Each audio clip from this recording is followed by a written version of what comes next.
For today's ulam tamo guys, barbecue liampo. Ayan, kinikyan mo niluto kiyang kawali.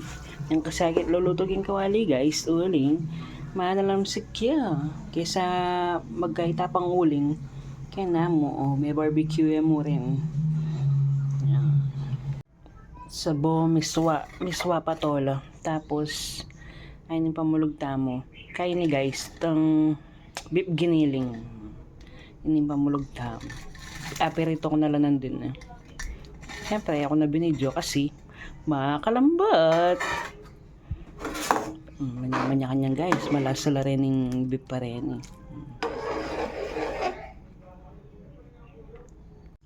luto na guys, mga antana. Naman niya yan. Mga antana darling ay. Mga antana guys, takman na luto na. Yaman sabo.